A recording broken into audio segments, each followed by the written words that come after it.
You're listening to another episode of the Two Act Podcast. I'm your co-host Adi, and as always, I'm joined here with gothjon. So for this week's episode, I have selected a film that I have a soft spot for. We're going to be reviewing The Triangle of Sadness, which premiered in the Cannes Film Festival in 2022. I will give you a little bit of a synopsis for the film before we dive into it. Celebrity model couple Carl and Yaya are invited on a luxury cruise for the uber-rich, helmed by an unhinged boat captain. What first appeared Instagrammable ends catastrophically, leaving the survivors stranded on a desert island and fighting for survival. So the film stars Harris Dickinson as Carl, Charles B. Dean, Dolly De Leon, Zlatko Bruric, Woody Harrelson, and Sonny Miles. So right off the bat, I'm gonna say this is an insane movie. It's directed by Ruben Östlund, who is a Swedish film director. He's known for making these Euro-American fusion films that are often dark humor, black comedies with a lot of satire. I'm a big fan of his previous works, The Square and Force Majeure. And The Triangle of Sadness is, I think, his third film, if I'm not mistaken. And it premiered in the 75th Cannes Film Festival, where it won the prestigious Palme d'Or Award, and was also nominated at the Academy Awards, where Östlund received Best Picture, Best Director, and Best Original Screenplay nomination. I fucking love this movie. I don't know about you, John. What was your first impressions? Making me watch that first part. I thought it was kind of boring. What the fuck is this? I'm waiting for the funnies. Yeah. In fact, if I was set in a bad mood, or I went into this not recording for it, I probably wouldn't have finished it. I probably wouldn't have got past that first part. In fact, my girlfriend, she heard about the movie before, and she was like, "Oh, that movie's boring." And I was like, "Well, I gotta power through." And then thank God I did, because the second part is way better. That is, it's one of those movies that goes completely off the rails from where it begins. It becomes nothing like what it was when it first starts out. And it goes off the rails in such a great, fucking insane, unhinged way. But, did you go into this blind, or did you read about it? Did you watch the trailer? What was your... All I saw was the movie poster, and Okay. under your advice, I was like, okay, well, I'm not. I did watch a little bit of the trailer on accident. I was like, oh, they're puking. What? Okay, all right. Well, now I'm intrigued. And then when I did get to the puking, I was like, oh, this is fucking wild. I have a really special sort of attachment to the film, but I guess that's because I actually watched it at the premiere in the London Film Festival in 2022. And this was one of the most anticipated movies in the festival, obviously because it won the prestigious Palme d'Or Award in the Cannes Film Festival. And also because Ruben Östlund is a director that I actually admire a lot. And, he's always worked with Hollywood actors, but he's had these amazing Euro productions with amazing casts, talented actors from the EU. And his movies are so razor sharp. They're often, a critique on the rich, on society, on class. And Triangle of Sadness runs in the same vein. I remember, going for the premiere and seeing all the promo done for this. I mean, there was literally a vomit bag at the seat that I arrived at, and I sent you the picture, but it was really funny. We'll be sure to put all of his photos in the show notes. It's a wonder. You have to check this out. Because, I've never seen this before, because I walked in the seat and there was this bag, there's a paper bag, and it literally said, the official Triangle of Sadness sick bag, and it had instructions, open bag, vomit into bag, stare at the vomit, and contemplate your frustrations about class inequalities. Enjoy the moment. And step 5, repeat as necessary. So good. But I remember seeing some of the cast come out with the director, and usually when I go to these festivals, they always have like the cast come out to present the movie to the audience before scenes. And it's usually quite like formal, quite can be quite stilted sometimes, or really like can be nervy. But this was one of the highlights because Ruben Östlund is such a funny guy. Like when he showed up on stage, he was so like interactive. He was so funny. He was like witty. He was looking at the audience. He was directing people in the audience to react to the film before even watching it. And he was like, Awesome. I want like he was like directing a row on the left and the right, and he was like, I want two like distinct reactions. I want ecstasy and I want horror, and I want you guys to like scream at the same time. And he was trying to level it up and create an atmosphere, and it was it's just something I'd never seen before. I'd never seen a movie director coming out to present his movie to an audience and do something like that. So I thought it made an impression. And then I just want to say, like, before we get into opening thoughts, this was like the most I'd ever laughed watching a movie that year in 2022. It was so good. I actually had to get my friends to watch it a few times with me, and they all they all had interesting reactions. But getting back into the movie, so the first half, right? The movie is kind of divided into 3 parts.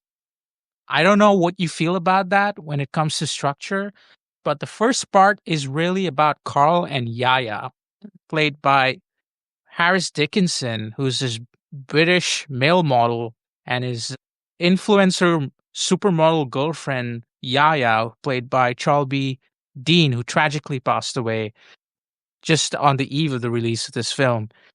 But yeah, it starts off with them. I don't know. I think I know you said you found it hard to go through, but there's some bits there that I really liked that I wanted to bring to attention. The first is the movie opens up and you're like, is this a movie about male mom? And I just wanted to get your reactions on what you thought about that whole opening, because it feels like nothing like what the poster depicts. Right. No, What I was your thought, I was like, am I gonna watch like one of these guys get like raped? Like what am I getting into? Like this is very like casting couch. This is really yucky. I'm like, what is yeah this? And then they're like, I did find it humorous when he was like, all right, at the now dinner? you're gonna Yeah, the posing. All right. All right. posing, you're So this 100%. is we're gonna do with I can't remember what they said. The It was like a brand. Balenciaga look, Yeah, H&M, yeah. You got to look yeah, like you're happy. pissed Was off or happy, and happy was like when it the cheap shit. yeah, yeah. H&M is smile and Balenciaga is like miserable, serious. And yeah, it's a bunch of male models and they're in a room.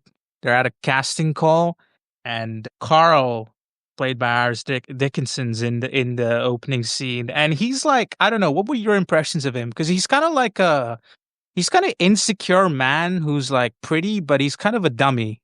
He's not the brightest, and he definitely feels emasculated in his relationship with Yaya, who's like this almost condescending, you know, superior figure who Yes, makes more yeah, money than him, but but still like manipulates him, makes him insecure about his masculinity and makes him pay for dinner. I thought that scene was really funny. yeah. What do you think? It's she wants her cake and she wants to eat it too. She Yep. wants the best of both worlds. She wants to get paid more, and she also wants all of the gender roles in American society where the male has to be the breadwinner. The male has to pay all the bills, has to buy the dinner, has to be the first one to make a move. It's like all of that macho bullshit that we have to deal with in society. It's toxic masculinity is what it is. for lack of a better term. I know a lot of people like hate that term, but that's really what it is. And he even gets like emasculated at the fact that she won't pay, even though like she said she'd pay like offhandedly at a previous time. Oh, I'll get the next one. He really took that seriously. And both of these people, they are so like insufferable. Yeah. Yeah, They're and so like there's no insufferable. one you like. Mate, I guess like once you get on the ship, you might start liking people because they're pretty funny. Yeah, no, I mean until the story really begins once we get into the yacht, but like I really thought that scene where they have dinner was a standout for me because like I don't know, it was just really entertaining to see like the relationship dynamics being played out here, and like you mentioned, she totally manipulates the situation by ignoring the bill on the table and sort of coaxing him to pay the bill, and he feels kind of undone because he believes in like he wants a relationship where they're equals, but then later we get to see that she's actually quite aware of her situation and she wants to be a trophy wife, and the whole reason why she she does this to him is because she wants to test him and see that if he can actually provide for her if they do get serious. But until then, their whole relationship is literally just arrangement, isn't it? It's just a Instagram arrangement where they're Yep. both like young, pretty, they're all making, they're getting free Yeah, shit she's an because they have followers. influencer. Exactly. In fact, they get invited to this luxury holiday yacht for free because she's an influencer. And it's interesting. Again, I think Östlund's doing, it's a sharp critique on society, on class, and there's a lot of like even that fashion show where he ends up in where he awkwardly loses his seat because he's there to watch his girlfriend. Just It got was to really stand funny. there. Yeah, Yeah, but yeah, I did find that amusing.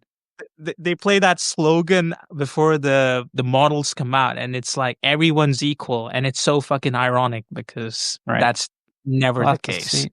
And Well, they want to run on that facade. of It's kind of like, diversity, of inclusion, of like yeah, all that bullshit. It's all corporate politically. speak to sell more shit to more people. It's what it really Yeah, is. yeah, it's consumerism Every disguised June as all the right. companies are rainbow, but second July 1st it all turns off. Yeah, yeah, and I think that there's so much like stuff that's like on the nose with this film, and normally you know, I'm not really a fan of like movies that are too on the nose with their message, but this is one that I hold an exception to because I fucking love how much fun they have with it. It gets really grating in a good way. And everything you see in that first part, where it's only about Carl and Yaya, it perfectly sets up what their relationship is like, which is, it's completely shallow. There's not real authenticity. It's not built on real love. It's kind of an arrangement. Carl's really insecure man who's figuring himself out. I think he feels burdened or pressured as a man who's a model. And then when he looks at his girlfriend who's a lot more successful, and I think there's this sort of power play between them, where he feels inferior to her, which I thought was really fascinating. But yeah, I get what you mean. The start of the film is kind of weird, but you could say the same thing about like his Well, other the movies if whole you ever movie's do. weird. Well, yeah, look, there's no denying this is a really strange, really crazy movie. I don't know if we could even use enough words to describe how weird this movie gets. Eccentric. Eccentric is a good word. Yeah, I'd use that for sure. It is idiosyncratic, whatever. But the first part of the film is, you know, not the most engaging bit, but I think the story really begins when they get to the yacht in part 2. This is when they board the luxury cruise in exchange for a social media promotion, And among the guests are like wealthy Russian oligarch Dmitry, played by Zlatko Buric, who's a scene stealer in this film, Shit and his still wife, seller. Shitsteller, Yeah. who's also a scene stealer. And there's an elderly British couple called Clementine and Winston, and it's so fucking funny that they're actually arms dealers. And you got Yeah, finds a grenade. yeah, the grenade joke. Is this one of ours? And then there's a woman who's a wheelchair user, only capable of speaking a single phrase in German. She had a Which stroke. is because of a stroke. There's a lonely tech millionaire, a Swedish lonely tech millionaire who flirts with some of the women. Yeah. And also you got like some of the staff, you got like the crew. There's some interesting like depiction of like The captain is an alcoholic. the captain played by Woody Harrelson, yeah. who doesn't really show up until the middle of the movie. But before we get to that part, the only actor I recognized. yeah, he's obviously he's the A-list Hollywood star in this film, but he steals the show as well for me in that brief, extended cameo that he has in this film in the middle. But before we get to it, I mean, you see the guests arrive in the yacht. What was your like thoughts about like where the movie was going? Did you think? Well, I did get a laugh at so they're having like the crew's having a meeting. It's a Walmart cheer meeting. Yeah, it's literally that. So I personally have worked for Sam's Club, which is a subsidiary of Walmart, and they also did that cheer. So I had to do that, give me an S and clap, and then I had to go give me an A. And this is at like 7, 8 in the fucking morning where I barely had enough coffee to even realize where the fuck I am. And then like they do that cheery, and then they go, yeah. It's supposed to like bring like camaraderie, and then like realize that we're all in this together or whatever, and we're not all working for a gigantic corporation that's taking advantage of us, and if they could pay us less. It's so superficial. Exactly. It definitely is, and it is on the yacht too, because like she's like she's like clapping and getting them all to cheer, and trying to psych them up to not say no to a bunch of bougie pieces of shit. Yeah. I mean, the I would assume she's the manager. Yeah, something like that. Yeah. Yeah, she's the manager of the yacht, of the staff of the hospitality, and it's interesting. She gives out this speech, and you see like the staff are all like, primarily white people, and even the guests, are all like super rich, upper class white people, Russians and Americans, and you got a range of like Europeans who are on this luxury. And then you see shots of like, the underground of the yacht, and you see like Asian Filipino workers, who are part of the cleaning crew. You see like the chefs and the cooks, you see the engineers, and they're all different races and different people of color, and then they're unlike. There's a stark dichotomy that's been set up with the staff and the crew and the sort of guests on this yacht, and I thought that was really interesting. Again, like it's like clearly setting up what sort of experience we're gonna have here, and I thought some of it was really bizarre. The bit where the Russian the Russian lady insists that the whole crew on the ship, on the cruise, on the yacht, swim. Go for a swim, because go down the water slide. She finds it amusing, and she has this conversation with one of the stewardess in the yacht, and she's like, "Oh, what would you do if this was your last day, and if you could have anything you want?" And she finds this interaction really amusing, and forces the whole crew on the yacht to go for a swim. And because it's like the manager told them they can't say no, so they get the whole crew. the kitchen staff. They get the engineers. They all have to, put on their swimsuits and go for a swim, which I would have It's so thought would have bizarre. been really funny if one of them couldn't swim. And I thought that Yeah, was going to be where the funny comes. But it's yeah. just the absurdity of making the entire staff of It's so a yacht bizarre. go down the slide and woo, we're going for a swim, which is funny because what happens to the food because they go for Yeah, that swim. there's repercussions to that because I That think there's a lady scene literally causes food poisoning on the ship because of because her pure just ineptitude. yeah, yeah. No, the I think the head there's a scene where the head chef is like, the food's gonna go bad if we do that, and Yep. we need to prepare for the captain's dinner, and this is like one of the main events of this yacht's cruise, and it kind of disrupts everything, and we'll soon see what the repercussions of that is. But before that, there was a scene where you know Carl and Yaya are like sunbathing, and there's like one of the crew members from the yacht is like bare chested middle aged man, and he kind of like I don't know. He says hi to Yaya, and then looks at him and smiles. And Carl's like insecure about that moment. I just wanted to get your thoughts on like again, it's just an He's a extended. jealous little bitch is what it is. So I don't know about you, but in my Yeah, relationship, yeah, I'll point out cute girls and she'll point out cute girls or cute guys. And, it is what it is. We're not insecure. yeah. Like, she knows I'm not going to go wander off with some goth chick because she's goth.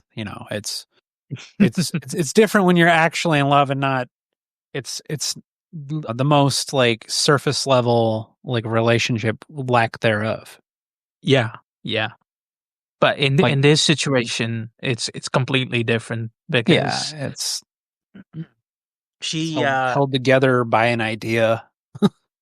yeah, and it's funny how like you know she recognizes that, Mhm.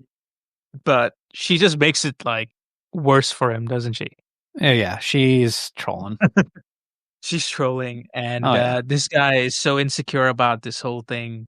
He actually ends up getting him fired, which I yep. thought was funny. Well, the Which dude I had thought his was, shirt off. Yeah, he's being weird.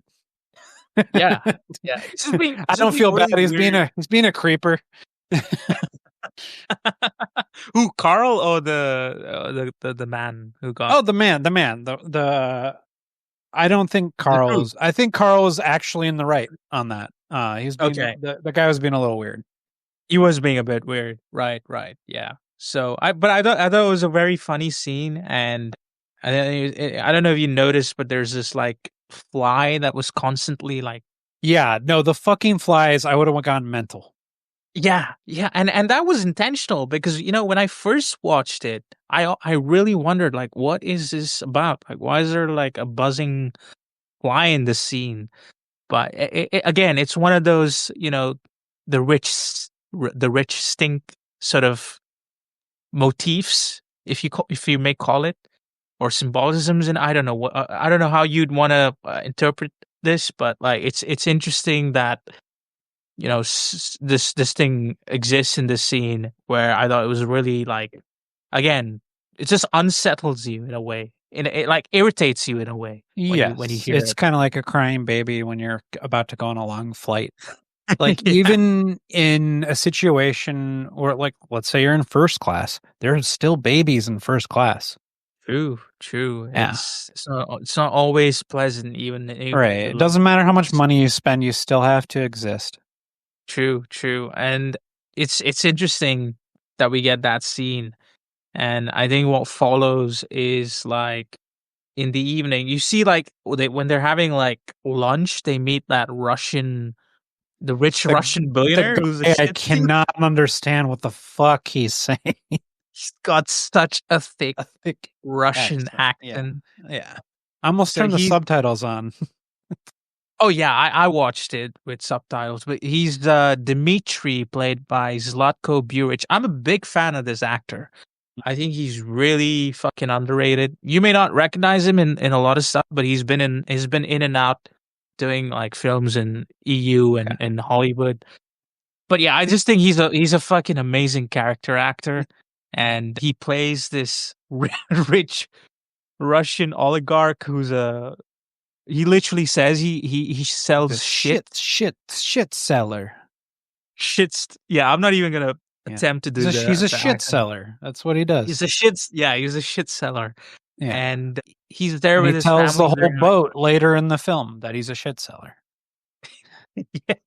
What did you think of this character? Because there were a bunch of there were Yeah, cameos of no, like different characters in this film. It I wasn't thought always about out of all the characters, I think I like him the most just because I think he's the funniest. Like he's yeah that type of like drunk like dad like type. You could just like imagine him just ruining birthday parties, just being just yeah fucked out of his mind because yeah he doesn't have any life to live that isn't drunk. Like he is just no. loaded up 100% of the time, and that's why he becomes such good friends with the captain. He does, yeah, true. And the dynamic they share later on is so fucking unhinged and fun. And but again, I just like how he introduces us to these characters through these interactions, and he's really clearly building them, and the way they all like interact with each other and they meet up. It's almost like very reminiscent of the White Lotus, wouldn't you say? Like there's bits of See like that? Yeah, I could see that. yeah, it has bits of that guest element, various guests, insufferable And guests, yeah, people that and you wouldn't dream of spending any time with other than just no, walking away. no, no. But Yeah, they're the I Karens of I real did life. I did find that scene funny in the evening where drinks by the bar and Carl and Dimitri are like in one corner and the women their women are like by the bar and Hmm. then he's making fun of this lonely like middle-aged dude who's like Yep, by like a himself. redhead. Yeah, Yeah. Like this guy who's just like on the balding yacht. guy. Yeah. Yeah, yeah. And he ends up like, trying to and they're making fun of him and he's either gonna make a move or he's gonna go back to his room. And they're like watching and they're entertained and they're watching what's gonna happen. And he actually musters the courage to go up to the women by the bar and he asks them if he can, if they can take a picture of him. Yeah. And then the whole thing twists because they actually find him, amusing or they find him interesting or I don't know what it is. Oh, maybe they Uh, just want to troll their significant other. exactly. They were trying to perhaps troll their men and Yeah. they just start Because acting this funny. guy doesn't have any game, he's just swinging a Oh, he's bottle, got no game. just He's got no money game. just around. That's all he's He, trying to he buy everybody a Rolex. That's the thing. So the minute where they recognize that and they see an opportunity, oh, let's have some fun here and make fun of our men, and they call him over. They call this lonely guy over, and then they take a picture together. And you just see that scene where they're both like Carl and Dimitri are just like looking, disgusted by the scene. I thought it was so funny. And it was clearly, again, a scene to egg them on. And I thought it was like, again, the guy gets so excited by that. He's like, "Oh, I'm so fucking rich. Like I sold my business. I'm like a billionaire. I'll buy you Rolexes, champagne for everyone." I just thought it was so fun. Guy thinks, he could just use his money to get what he wants. And again, there's like moments like that in the film which I thought was like on the nose, but it's so fucking funny to watch. It's like unbearable at times. Like, what was like your impression of that? Because it's kind of ironic. Oh, I can never see myself doing that because I'm not wealthy. I'm poor, and I don't have any game. So yeah, I'm not doing any of that. I'm just leaving. When you said he's either gonna make a move or leave, I would have just left. I'm like, nope. Yeah, no, but it was Yeah, funny how no, it sort of the tables kind of turned because they were yeah. like making fun of him, and then in the end he ended up like actually, you know, not because he has game, but because the women wanted to play and Mhm, entertain that. mhm. Come on, let's only to dance.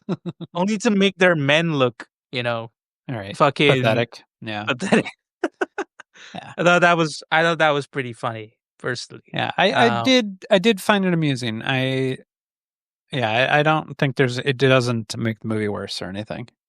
Yeah, no, it was just a nice little scene Yeah. that kind of, highlights what's and it's similar where, when you just when you think that perhaps this is just the dynamic Carl faces, you get to see that, same things happening to Dimitri, perhaps, Right. you know, and I think that's it's interesting to see that there's like similarities. But all of that, really builds into the captain's dinner, which is like the main focus of the cruise. And I'd say this is the part of the movie where everyone, when I watched it, I remember everyone had vividly had crazy reactions watching this scene. Yeah. They were probably It, all like, "What the fuck?" You're just but hearing I'm just audible WTF. It was exactly what the director said at the first introduction, where he was like trying to get the crowd to react in distinct ways of horror and ecstasy. And that's exactly what happened. But what was your reaction of seeing that scene? And what did Adi, you think? I'm so happy that I have a really strong gag reflex.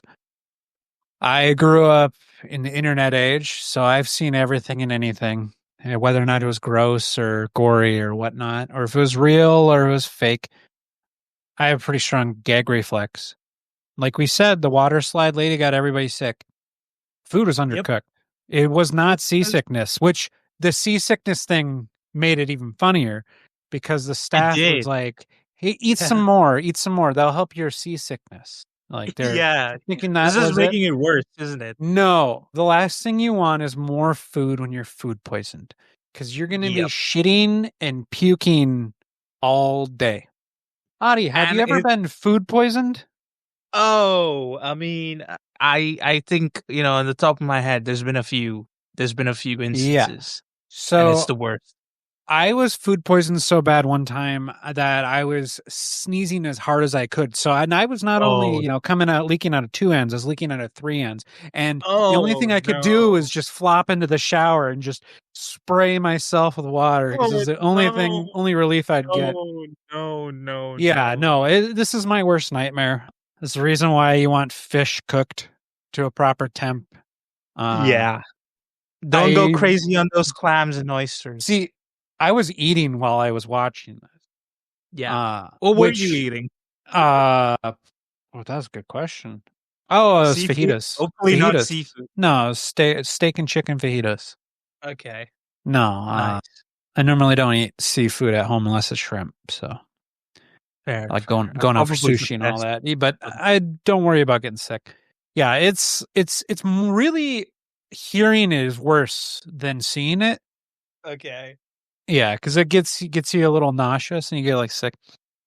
And Okay. like even later, there's some scenes on the toilet.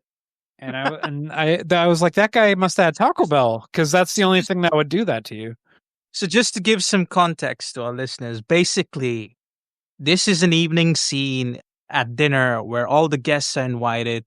Woody Harrelson, who's, drunk in his cabin, refusing to come out, finally makes an appearance. He's the captain of the ship.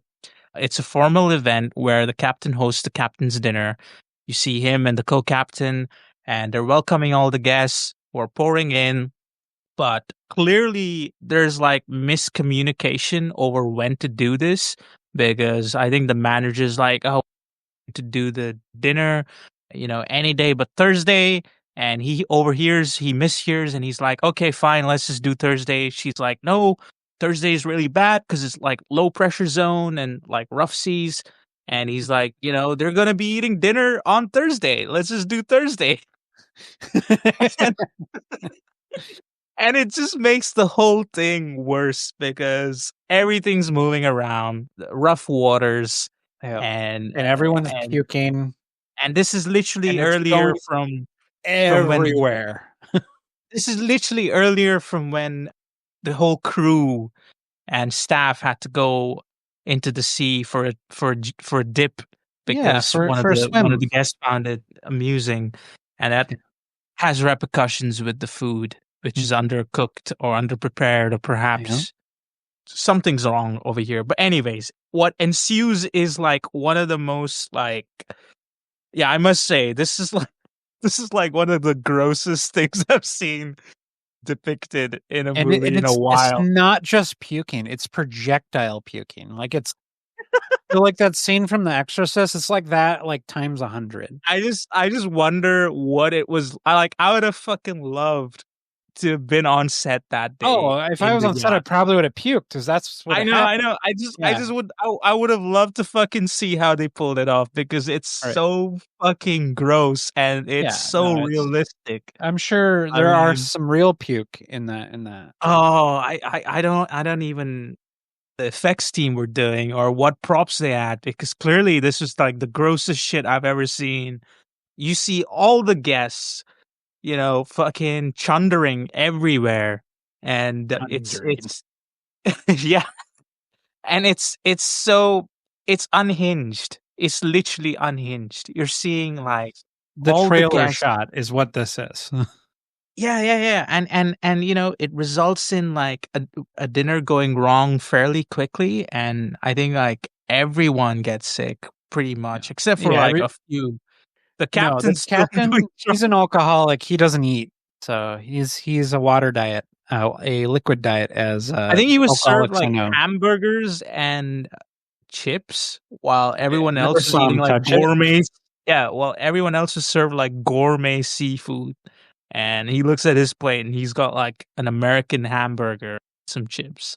And he just looks at it and he's like, okay. And everyone else is like eating, I don't know, fucking squids and like Yeah. oysters and some shit. And it's so fucking funny because like they all, oh my God, there's like one scene where there's this man who was trying to eat and he's like really like struggling to like put the food, like he was just trying to eat and someone else throws up and it goes on him on his face and it's Yep. so disgusting. Oh my God, it's like I can't believe they like put that in the movie. It's so fucking gross. And then there's that lady who got everyone to like go for a swim. She just like chugs more champagne and ends up like throwing up even more. Yep. It's kind of what she and then gets. she's and then she's the one in the toilet later who's like in a fetal position Yeah. and And just she like, and because the ship is moving so much, she can't stay on the shitter. And she's yeah, just like shitting and puking and just being curled up. And there's nothing you can do. it's so fucking funny. It's so gross. It's like, you know, these rich people, they kind of get what they deserve, don't you think? I don't know about that, but they definitely get something. I don't know if they necessarily deserve to be food poisoned because it's poison.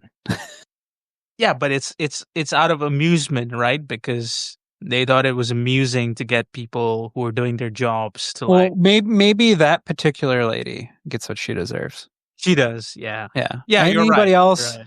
is probably just a victim of A their own victim. wealth. Yeah. Yeah. Thrown wealth is, I think, a Yeah. good word to use. But you see Dimitri, he's fucking fine. He's just he and the Yeah. captain are the He's on an only sole alcohol diet. Of survivors. course he's fine. They're just like getting completely hammered, Yeah. drinking by themselves while everyone else is like running for their lives to the toilet. And this is the bit where like everything that's perfect about this yacht of this whole luxury cruise is like upside down. You see people throwing up everywhere, people stumbling and falling around. Toilets are overflowing with shit water. Septic can't handle it, and there's shit water just flowing all over the ship. I don't know. You might just scare away like one or two listeners that we get by saying this. That's okay. I'm sorry, but that's okay.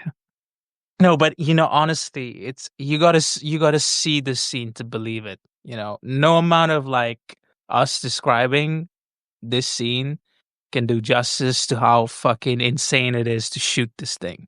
So props to like the director and the whole team and the actors, because like end of the day, these guys are professionals who are like acting, and they're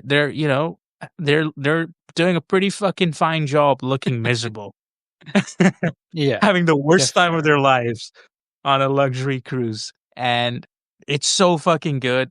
I still remember the reaction from the premiere, watching it, full house. Also taking my friends, watching their faces react to this gets me all the time. And yeah, I thought it was like insane. It was funny. And then, the captain and Dimitri, they get into this conversation about like Marxism, communism, and socialism. I thought that was pretty funny. What did you think of that, of their dynamic there? Now that you tell me that the director's intent was to write a movie about like classism, that kind Yeah. of makes sense. It kind of, not knowing that going into it, it kind of felt a little random. I was Yeah. like, oh, the captain is a socialist. This is very strange. I myself am cut from that same cloth, so I thought that was very peculiar. But Mm. what really makes it so much more funny is that they get so fucked up and then they're locked in Yeah. the captain's cabin on the intercom, and he's saying the ship is going under in his So Russian he accent. goes, I'm gonna try my best to get this right, but Dimitri's so fucking drunk. He goes on the intercom in the captain's board and is, the ship is going under. The ship is going under. And you see the horrors of everyone in the ship. They're all like running for their lives, getting a life Like vest, trying to like get out of their rooms and just fucking be prepared. And then he's like, the ship is not going under. And he starts laughing like a complete maniac in the intercom. And then you Oh my have the God. captain reciting his Poetry? his yeah, his poetry or his Socialist his, his poetry. socialist rant. Yeah. Yeah. Yeah. About like something that was written for Andor, and he's like reading the manifesto.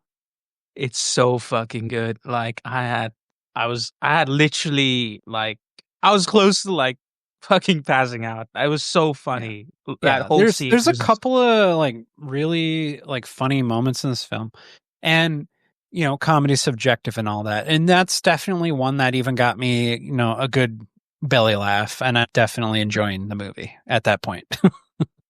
yeah, yeah, because everyone's like violently seasick, vomit, diarrhea, you know, and Thomas and Dimitri are just debating about communism and capitalism, and you know, several guests are injured. There's a storm that tosses the ship. There's like sewage, floods. The power goes out. Hmm. And when the morning arrives, something really interesting happens. Pirates attack the yacht. And there's a very funny scene where the British couple, Clementine and Winston, who are like arms dealers, come across a grenade that's tossed on board. And she's like, "Oh, doesn't this look like, one of Bars, ours?" yeah, yeah. And he's like, "Oh shit." And it just fucking explodes. And the next thing you see the ship going down. And at this point, I was curious to get your reaction. What did you think? What sort of. So, first of all, like the movie takes a crazy turn with this scene, which is pretty Hmm. ballsy. And Right. then now you see like the ship going like under attack. Like, what was your reaction at this stage? I Did was you think like the movie? confused. I thought this was like so. After the fact, it really feels like this movie is like three different movies. Yeah, yeah, it I does. Does really enjoyed the second part, and then like after that, I was just like, this is like Lost. This is like like freaking White Lotus meets Lost. That's what happens, isn't it? yeah. It's so weird, and there's like is an entire different like hierarchy when they wake up on the island, And I like think that's stranded. that's what I found really interesting, because what happens is the ship goes down. A lot of people end up presumably dead, but a small group of survivors consisting of Carl, Yaya, Dimitri, Therese, the stroke victim, Paula, who's the toilet manager, on Yep. board, who we get to see. She's in it for a brief scene, played by Dolly De Leon, who's amazing in this film. You get to see a brief scene early in the film where she tries to come in to do housekeeping at Carl and Yaya's room, and they just like arrogantly refuse her and tell her to come later. So she comes back here, and of course you see, Jarmo, one of the ship's mechanics, Nelson. Yeah, there's a group of people, and it's funny that Dimitri accuses Nelson, the ship's mechanic, You who's the mean one of only the like pirates? black, yeah, Yeah. one of the black dudes in the film. He accuses of being a pirate because he's presumably black. I thought that was Right. pretty fun. Because he looked like And one of the Somali pirates. yeah, yeah. And I must say, I was mistaken. The toilet manager was Abigail. Paula was the manager. So it's Yep. interesting we Yeah. get She to was the see. Walmart. Yeah, Give me a yeah, cheer. yeah. Paula is the Walmart Yeah. manager of the. She was trying to be in charge. I thought it was interesting that even in this setting where Yeah. they're like stranded in an Trying to island, take she's care of the still trying guests. to. Yeah, she's still trying to deliver Think like she's gonna have a job at the end of this. They survive. customer service. She's like perhaps a workaholic. I don't know. She's Or like, maybe she's just trying to keep everybody calm. yeah, yeah, could be. Yeah. A sort of a level-headed figure who's just trying to Right. keep the calm, and especially like the guests have no fucking clue what's going on, right? Like Right. they And have they're like all, zero survivor Nepo skill. baby rich people that don't have any like skills. Exactly, and they're like, and then you got Abigail who ends up coming on shore on a lifeboat, I think, with some resources, which is interesting because, you know, at first, Paula tries to like keep control, and then once they find Abigail, she tries to like instruct her like she's her boss, and Abigail's Yep. like, Nope. what are we talking about? This is like, we're not on a ship anymore. And, you kind of see the hierarchy change Yep. where the rich people are no longer like in charge or held to high regard. And you see like Abigail, who's like the toilet manager in the ship, suddenly become like the captain of the island. And it's so fascinating because she's the one who, has the only survival skills from the group. Like Yep. She she's knows the how only to make a one. fire. She knows how to fish. She knows exactly resources. Mm-hmm. She can sort of organize things, commands people. Adi, can you make a fire from scratch? I don't think I can. I don't think I can either. We'd be fucked. We'd be fucked. But she We'd be trying to can. use like my glasses as a magnifying glass to start a fire. I just take two rocks and like Yeah, hope just beat for the them best. together. Yeah, hope for the best. Get a few sparks, maybe get some dry Yep. leaves. I don't know. Mm-hmm. I don't know how far Something. I'd get, but I know I wouldn't, get it done right away. But it's interesting because, she out of this, she gains her own privileges, and one of them being her own private bed inside the lifeboat. And it's so fucking funny what happens here because again, you see like the relationship dynamics change. We're on an island, we don't know where these people have no idea like where they are, what they can do. There's no one around. It's a beautiful island though. They're by like the sea. I'm guessing somewhere in the Mediterranean coast. Mm-hmm. And what's interesting is like Abigail slowly like mutinies and commands the group, and she gets into a sort of a sexual relationship with Carl. What did you think of that? He's a simp, so that made sense. It's No, so just rub funny her where like, back, and she's like, yeah, I was giving him like the side eye, and so, and yeah, the whole group's like saying shit behind his back, and I'm just like, I like the yeah, bit where they're like whistling every time yeah, he was yeah, walking yeah. They got the by. Like, whistles that was like her because signal for him to like, hey, she needs some snoo. Yeah, it was kind of weird. it was so funny because at first like all the women sleep in the lifeboat, but then Carl and Nelson end up eating pretzel sticks that were like the only leftover foods, and then slowly Abigail, after punishing him, grows a soft spot, and she's like, let's. This is interesting because there's no chance in hell she would ever like hook up with a guy like that, right? Right. In real life, because she's No. just a He toilet doesn't pack. he would normally never see her. Exactly. She's invisible. Exactly. That just would never happen in real life. And I think that's what's interesting because like whatever rules and structures and systems that existed in that yacht completely vanishes. And it's almost like the island's like a metaphor. You know, this is a different world with different rules. And it's interesting to see the dynamics because, you look at all these rich people who are like insufferable, and slowly you kind of see that they're kind of building a camaraderie and they're getting like close with one another because, like, I guess they learn that they need to rely on each other to survive. I think Dimitri makes like a passing remark, like where he's trying to be like, the wise elderly figure, and he's like, "Oh, we need to make good group and support each other."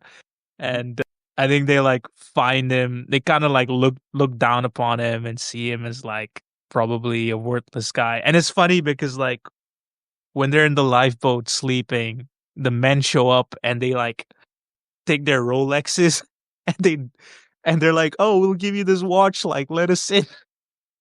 And Abigail's like, "What's that gonna do here? That That doesn't has feed me. absolutely Yeah. exactly. It's got zero value." And it's so funny that again, it's so on the nose with its message, but it's moments like that which I thought was just fucking hilarious because that would happen, right? Because like a rich person in that scenario would definitely do something Oh, I'll with help it, you. try to And if buy we their get out of here, I can help you. exactly. He makes like all these like promises. Promises. Yeah, that's one of the things. It's like the 5 stages of denial. You start bargaining. Yeah, that's what it is, and it's interesting. And then as that happens, you kind of see like I don't know, it becomes a very different movie than what it was Hmm. when you start off. You don't really often see movies like that, and No. I don't know. Would you say like the third part was like the weakest for you out of the two? So I think the first is the weakest. The Okay. third comes in as the second weakest, and the second was just the best part of the film. Yeah. Like the Yeah, it climax was of a the highlight. film is my favorite. Like if that second part like didn't happen and it was just the first and the third, I would have turned it off. Yeah. And it's like in the third part, it's like interesting because you kind of see all these bizarre moments as well. There's like this weird donkey, which they can't figure out for the life of them what it is. There's this crazy creature in the island at night. It's making Uh, crazy sounds at night. yeah, and until they finally find it and they fucking kill it, which was fucking crazy. Mhm. And you also see like slowly you can see like the relationship kind of strains on Yaya and Gail and Carl, and it becomes Because like he's they have he's a conversation. shagging with the toilet cleaner. Who They can who have a feeds him better fish? life. Who feeds him fish? Yeah. Who keeps Feed some him fish. Keeps him fed. fed, and that's the He doesn't currency have of any the island. skills. No, his only skills are, I think, his good looks. Yep. That's about it. I don't think there's more to it than that. No. And but it's interesting because like you kind of see moments where the group gets really cozy. They kind of like learn to become friends and sort of I don't know grow familiar with like growing a bond with each other. And then And you then there's see like Yaya. there's Sorry, you were also that saying? that scene with when Dimitri's wife passes away, Oh yes, when the and then bodies he's like are found on shore. crying, but he's also like taking all the jewelry off her. It's like, oh my god, That's such a I don't know. That's that's such a such a crazy thing rich to guy see. problem. Yeah, it's insane. He's like putting all the jewelry into his like leather loafers Yeah, like and he's okay, like guy. collecting her bracelet and her necklace. and he's Look crying through at the this. same time. Yeah, and he's But just it's like, gonna let her go. yeah, it is what it is. I mean, I think it's a very scathing depiction of like the rich and the materialism, and like, yeah, that's what it is. And of course, like, I know a lot of people would have like polarized opinions on the ending, and I guess we can get into the ending because like, so here's the thing, right? The movie ends really weirdly, but that's exactly how the director wanted it to end. So he intended it to end in a way where people would have like, mixed reactions. Like he wanted to see a polarized reaction. He wanted to subvert expectations. Maybe. Yeah. Okay. And what did you think of the ending? Pissed me off. It kind of felt So, like it kind of felt like it's a dream, like cop out. Like it kind of felt yeah. like that. Like it's a What are not the odds of ending is what them? the ending is. What are the odds of them? So basically, I think what happens is Abigail and Yaya wants to go hike to the other corner of the island to look And for Abigail resources. wants to talk to her and like chill out them, their Yeah, sexcapades. they She wanna wants to like cool the waters. yeah. She wants to like have a woman to woman conversation and clear the air with Carl. And Carl is like indecisive as always. Right. He's unsure how to handle it and what to do. So they just look at this opportunity as like, oh yeah, this is the perfect moment to like, clear the air. And they go hiking across the island, and they end up like discovering an elevator that goes up, and they're at like a luxury, like a back end of a luxury resort. Yep. And Yaya discovers this lift. And what are the odds of that happening? Right? They're stranded in an island, and on the other Zero. side, Zero. zero. Exactly. Zero. It's so like, again, it's so Surreal. bizarre. Yeah. It's so surreal. It's so Yeah. bizarre. And just when you think like, oh shit, okay, you know, what They're does gonna that get out. they're gonna get Yay. out. Yeah, what does that mean? And then I think it's very interesting you see like Abigail's reaction in this scene, because like for her it's a big threatening moment because she's Yeah. like she's the captain of the island, Mm. she's the queen of this island. So if now they go back to reality, She's gonna be a she's just gonna toilet go manager. Yeah. exactly, or even worse, who even knows, right? Right. Like the rich may be sympathetic in that point, but there might be, again, repercussions to how like they were treated by her. I don't know. Right. It's possible like her life may not be the same whatsoever in a bad way. So she looks at this moment as a huge threat. And before they can go into the lift, she goes to take a piss, and Yaya waits for her.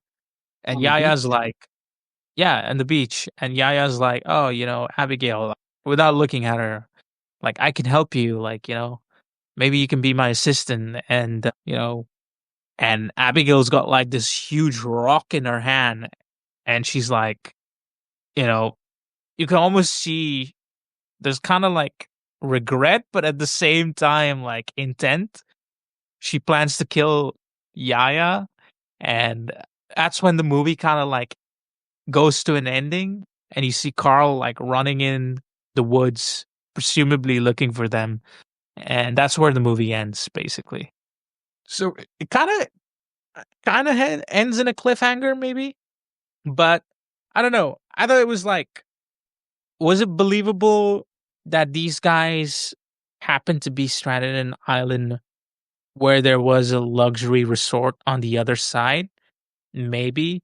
I think it's possible that, these guys who are rich have zero awareness of how to live or what their situation is like. And it's quite possible that Abigail sort of contained them there because, like, she can control them and live this lifestyle, which she would never have in real life. And I think that's an interesting critique on, like, again, what is the social structure here? What is the hierarchy here? But at the same time, if you look at the ending, it's kind of like, again, feels like it's perhaps a bit of a dream, isn't it? Mm-hmm.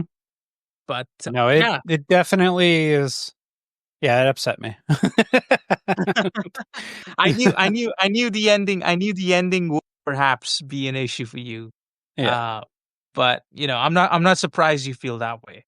Mm-hmm. But I don't know. Overall, like, I think I was just like having a good time with this film, with what it offered. But yeah, do you want to, get into like final thoughts? Sure. Like we said earlier, I even wrote it down. Triangle of Sadness is quite eccentric. I was on board. I was bored as hell in the first part. Like I was saying, the comedy really gets my first laugh during the puke scene, like a real belly laugh. My next belly laugh was when the Russian drunk told everybody the ship was sinking. Just the absurdity and the chaos of that alone was, I found a lot of humor in that. Yeah. The ending came very abrupt and left me wanting more. I want more comedy movies. Naked Gun came out, maybe I'll watch that and I'll love that. The new one. I'm gonna give this one a 6 out of 10. Like, that ending, it pissed me off too much. All right. Well, I'm on the complete other spectrum here. I fucking love this movie. I thought it was really funny all throughout. I think the script is interesting. It's probably not the best structured script. It's really like rough with the way it handles its subject matter, which is scathing attack on the rich and on society, class, on hierarchy and social structures. Performances are great. I love the direction of this movie. I like how it changes settings from going to, like, I don't know, a fashion show to a luxury cruise to a fucking island in the middle of nowhere. Some standout performances for me were definitely Zlatko Buric as Dmitri, Woody Harrelson in his extended cameo as the captain. Like you said, that scene, I think, in the middle is the standout for sure, where we get to see the puke, vomit, fucking, Parade. I don't know. I don't even know how to describe this scene anymore. It's so Right. much. It's just a fucking, it's exhilaratingly crazy. It's surreal. It's abrupt. I will give this film a 9 out of 10 because I think you just don't see movies like this really often. But I completely get your point on the ending. I do think it's a bit of an unsatisfying cop It's out a bit of ending. a fuck you for watching my movie. Yeah, yeah, it is. It is. But you know what? You know what? It that takes balls to do. Sure does. And I'll give it that. So, that concludes our review of Triangle of Sadness, directed by Ruben Östlund. Well, do you have a recommendation for I the next? do. Been meaning to do this for a while. A Japanese film, Battle Royale, the year 2000. It came out, directed by, I'm going to butcher this, I'm sorry in advance, Kinji Fukasaku. So what I wrote for the synopsis, or my description rather, is, the game Player Unknown's Battlegrounds, or PUBG? That's where the game got the idea. This film. A bunch of high schoolers are given bags of weapons and are unleashed on an island to fight to the death. And that's it. So basically the birth of the Battle Royale. Yeah. So you got Fortnite and you got all those other ones, and even Fate Trigger that recently is coming out of beta. You got all these games that have this genre where you're a king of the hill and you're shooting around in a circle and you got random guns and stuff. And The last man standing wins. yep, the last man standing wins. And you'll get to find out who the last man standing is in Battle Royale. Movie that came out in the year 2000, so 25 years ago. 5 years ago, yeah. All right. Well, we'll see you for that review. That's goodbye from me. All right, I'm going to stay the hell away from a yacht and see you, Space Cowboy.